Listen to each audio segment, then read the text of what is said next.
नमस्कार दोस्तों, जय हिंद। कैसे आप सभी? उम्मीद करते हैं आप सभी बहुत अच्छे होंगे। स्वागत है आप सभी का आपके अपने YouTube channel skill educational tips में। डियर फ्रेंड्स, आज आप लोगों को यहाँ पे प्रश्न नावली 5.2 का प्रश्न संख्या 13 से प्रश्न संख्या 16 तक के सभी क्वेश्चंस यहाँ पे आप लोगों को सोल्व कराए जाएंगे। तो जिस भी स्टूडेंट्स ने अभी तक बाकी के क्वेश्चंस नहीं देखे, आप उनको देख लीजिएगा, चैनल पर अपलोड कर दिए गए हैं। आप लोग आज के सेशन के लिए अपना नोटबुक और पेन लेकर तैयार हो जाइए। चलिए अब हम शुरू करते हैं आज के इस सेशन को बिना किसी देरी के प्रश्न संख्या 13 के साथ। प्रश्न संख्या 13 यहाँ पे कहता है 3 अंकों वाली कितनी संख्या 7 से विभाज्य है। 3 अंकों वाली कितनी संख्या यहाँ पे 7 से विभाज्य होगी, ये आप लोगों को बताना है। समांतर श्रेणी का यहाँ पे क्वेश्चन है, देखिए किस तरीके से करेंगे। चूंकि हम जानते हैं, ये सिंपल लैंग्वेज यहाँ पे आप लोगों को कराया जा रहा है। क्योंकि हम जानते हैं कि 3 अंकों की बात हुई है, तो 3 अंकों की संख्याओं में कि 3 अंकों की संख्याओं में 105 7 से डिवाइडेड है। 105 जो है वो प्रथम पद है और लास्ट क्या होगी 3 अंकों की संख्या? लास्ट हो जाएगी 994। ठीक है, 994 यहाँ पे हो जाएगा अंतिम पद। ठीक है, अंतिम पद यानी अंतिम संख्या ये होगी। ठीक है, क्लियर है बात? अंतिम संख्या है, क्लियर है। 994 जो है 7 से डिवाइडेड होने वाली में 994 तो होगी अंतिम, और जो 105 है वो प्रथम होगी। यहाँ तक क्लियर है बात? चलिएगा अब आगे यहाँ पे पढ़ते हैं। अब अगर यहाँ पे ये बात है तो श्रेणी क्या हो जाएगी? ठीक है, इसीलिए समांतर श्रेणी ए बी जिसको बोला जाता है, यहाँ पे बन जाएगी 105, 7 इसमें ऐड कर दीजिए बन जाएगा 112, 7 इसमें ऐड कर दीजिए बन जाएगा 119, फिर से 7 आप ऐड कर दीजिए 126 हो जाएगा। अप टू डॉट ये जाएगा लास्ट टर्म तक, जो होगा 994। क्लियर है? अब यहाँ से आप आसानी से ज्ञात कर सकते हो। देखिए एक चीज और यहाँ पे पूछा गया है, कितनी संख्या जो है 7 से विभाज्य है।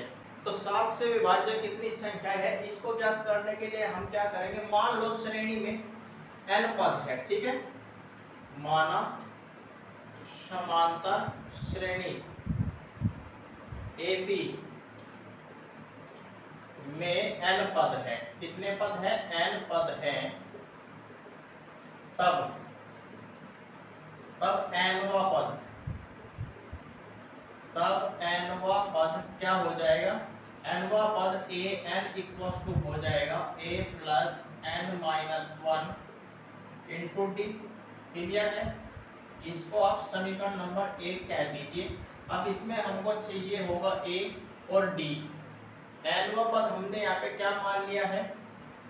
nवा पद हम यहाँ पे लेके चल देंगे 994। ठीक है, nवा पद, तब nवा पद तो ये हो गया, दैट इज, अर्थात कहने का हमारा मतलब है an बराबर 994 यहाँ पे आप ले लीजिए। लास्ट का पद तो यही है ना, nवा पद जब ले लिया तो ये हो जाएगा। अब देखिएगा भाई, दिस सिंपलाइज दैट n का मतलब क्या है? पदों की संख्या। कितनी संख्याएं यहाँ पे 7 से विभाज्य होगी वो ज्ञात करना है। तो n इक्वल्स टू हमको निकालना पड़ेगा। an इक्वल्स टू है a plus n-1 into D equals to है 994। ठीक है, इसको आप समीकरण नंबर 2 कह दीजिए। अब इस समांतर श्रेणी से आप क्या ज्ञात करिएगा? a यहाँ से ज्ञात कर लीजिए, जो हो जाएगा यहाँ पे 105। d आप लोग ज्ञात करिएगा, जो हो जाएगा 112 माइनस 105 इक्वल्स टू आ जाएगा 7। क्लियर रख दीजिए। समीकरण 2 से, समीकरण 2 से आप लोग इसमें वर्ग करिएगा। a इक्वल्स टू हो जाएगा 105 प्लस n-1 इंटू टी है 7 और इक्वल्स टू में है 994। ठीक है, चलिए भाई, दिस इंप्लाइज दैट, अब ये हो जाएगा n-1 into 7 equals to 994 minus 105। This implies that ये आ जाएगा n-1 बराबर कितना बचेगा, 14 से 5 जाएगा 9 बचेगा। अब यहाँ पे 8 बचा, 8 एज इट इज, 9 से 1 जाएगा 8 बचेगा और डिवीजन में आ जाएगा 7। 7 से इसको काटेंगे, कितनी बार में कटेगा, 7 एकम 7, 18 हो गया, 7 दूनी 14, यहाँ पे 49 हो गया और 7 सत्ते 49। तो n इक्वल्स टू आ जाएगा 127 plus 1 that is n equals to 128। ठीक है, अब यहाँ पे पूछा गया है 3 अंकों वाली कितनी संख्या 7 से विभाज्य है, तो n इक्वल्स टू हमारा आया है 128। अतः जो n यानी 7 से विभाज्य होने वाली 3 अंकों की संख्या होगी वे 128 होगी। ठीक है, लिख सकते हो लैंग्वेज में, अतः 3 अंकों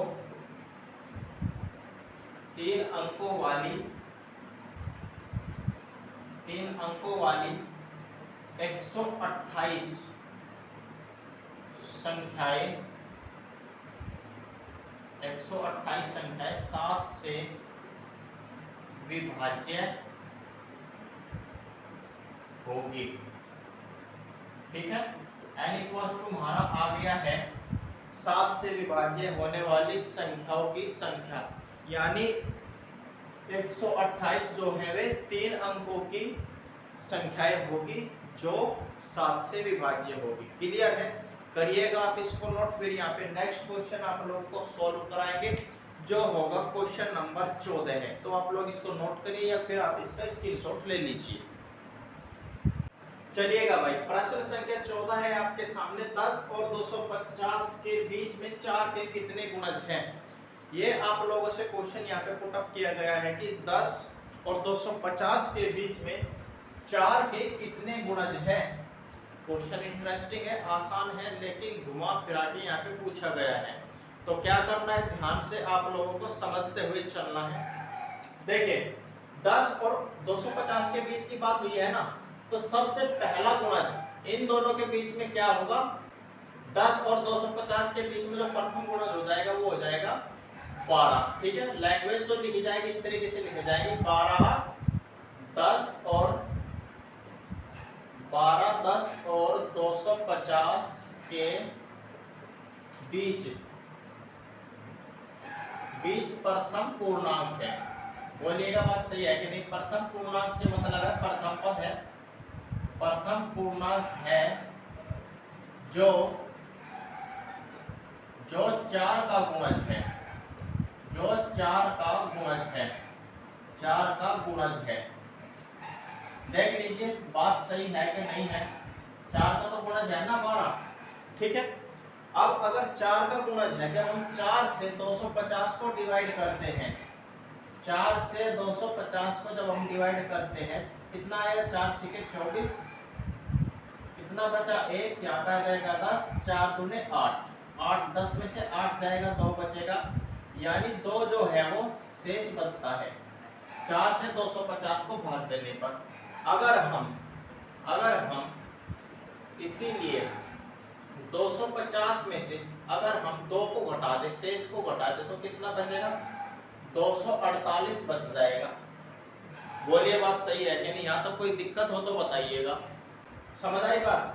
अब 248 जो है, 248 4 से विभाज्य, 4 से विभाज्य होने वाली, 4 से विभाज्य होने वाली सबसे बड़ी संख्या होगी, सबसे बड़ी संख्या होगी जो 10 और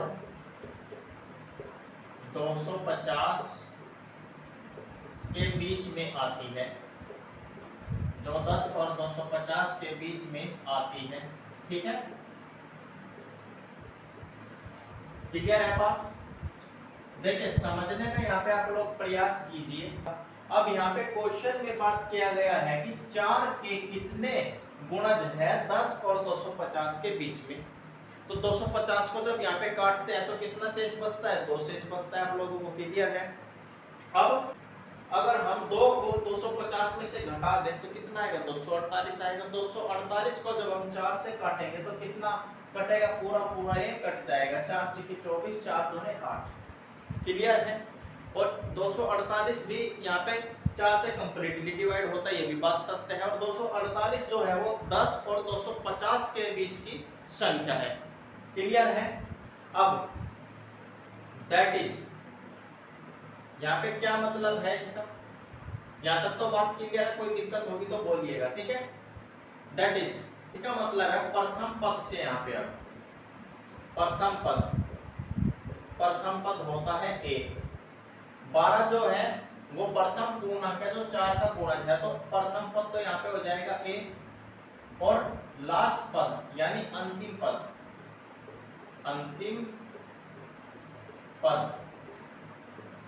जिसको आप बोलते हो l, कितना हो जाएगा? ये हो जाएगा 248। क्लियर है? और अगर सामांतर यहाँ पे ज्ञात करें d, तो डिवीजन किससे हो रहा है? 4 से हो रहा है, यानी गुणज किसका होना चाहिए? 4 का होना चाहिए। तो d क्या हो जाएगा? सामांतर यहाँ पे बन जाएगा। अब मान लो समांतर श्रेणी के पदों की संख्या n है। ठीक है, माना समांतर श्रेणी AP के पदों की संख्या, AP के पदों की संख्या कितना है? n है। ठीक है, हमने यहाँ पे n ले लिया है। तब समांतर श्रेणी AP का nवां पद होता है an, और an इक्वल्स टू क्या होता है? a plus n minus 1 into D होता है। और अंतिम पद यहाँ पे कितना दिया गया है? 248, यानी nवां पद यहाँ पे 248 है। इसका कहने का मीनिंग ये है, ये अब हो जाएगा a plus n minus 1 into D equals to 248, 248। Clear? अब यहाँ पे a और d का वैल्यू रख दीजिए। a है यहाँ पे 12 plus n minus 1 into D है यहाँ पे 4 equals to 248। This simplifies that ये आ जाएगा n minus 1 into 4 equals to 248 minus 12। इससे आगे इसको सोल्व करिएगा तो ये आएगा n माइनस 1 बराबर 236 यहाँ पे बचेगा, और डिवीजन हो जाएगा 4 से। ठीक है, देखिए करेक्ट है क्या? 8 से 2 जाएगा 6, 4 से 1 जाएगा 3। ठीक है, 4 से 236 को काटेंगे कितना आ जाएगा? 4 छीके तो नहीं चलेगा, 4 छीके 24, यहाँ पे नहीं चलेगा। 23 है, 4 पंजे 20, 4 पंजे यहाँ पे 20 हो जाएगा, और 4 नम 36, यानी n माइनस 1 बराबर 59। तो n इक्वल्स टू कितना आ जाएगा? 59 प्लस 1, n इक्वल्स टू कितना आ जाएगा? 60 ये आ जाएगा। क्लियर है? अतः 10 और 250 के बीच में 4 के 60 गुणज हो गए। क्लियर है? यहाँ पे ये आ जाएगा इसका समाधान। करिएगा एक बार नोट। समझ आई बात? लैंग्वेज की अगर यहाँ पे बात करें तो लैंग्वेज इस तरीके से लिख सकते हो।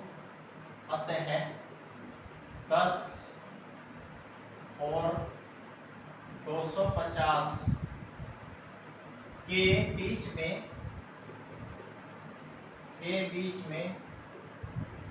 4 के 60 गुणज है। कितने गुणज है? 60। क्लियर? ये हो जाएगा इसका आंसर n इक्वल्स टू 60।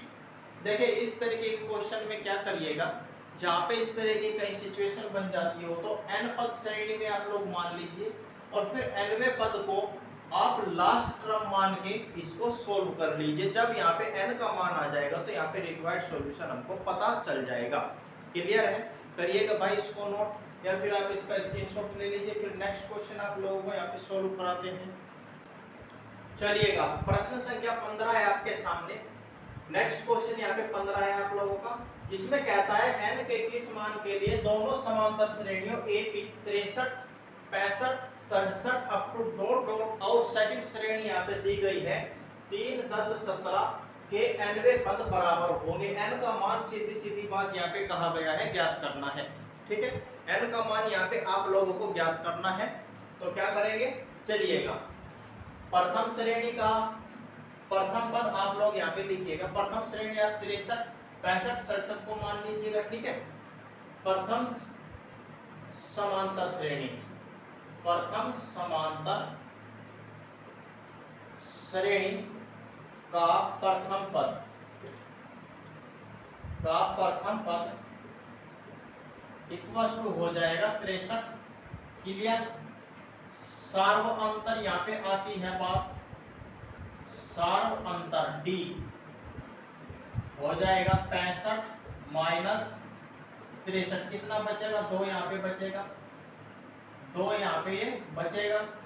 इसके बाद में द्वितीय श्रेणी आप इसको ले लीजिए, द्वितीय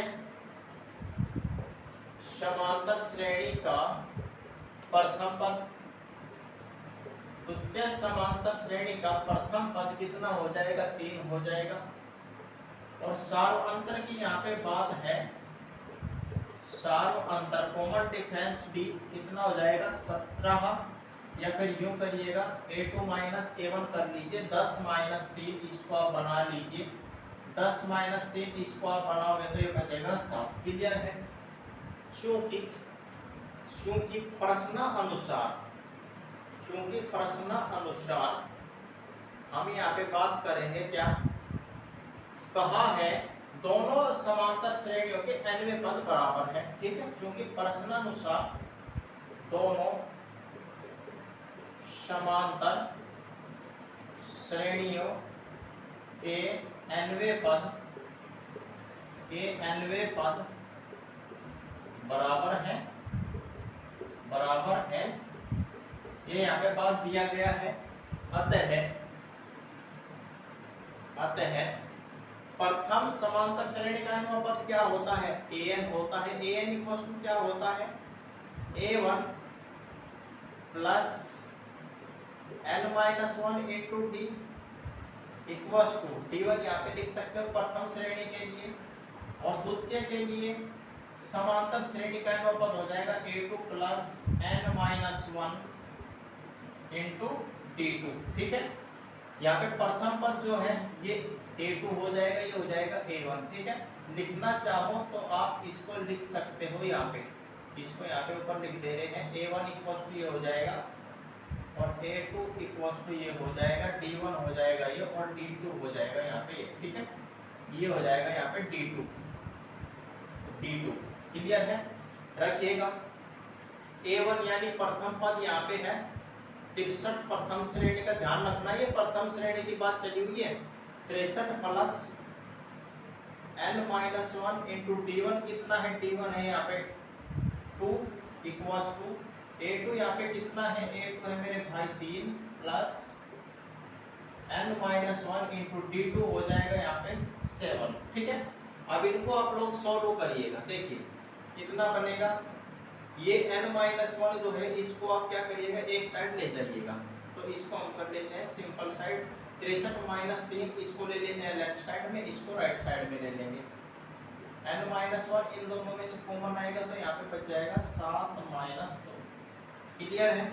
दिस इंप्लाइज दैट, अब ये आ जाएगा n-1 इंटू 5 बराबर 63 से 3 जाएगा, बचेगा 7।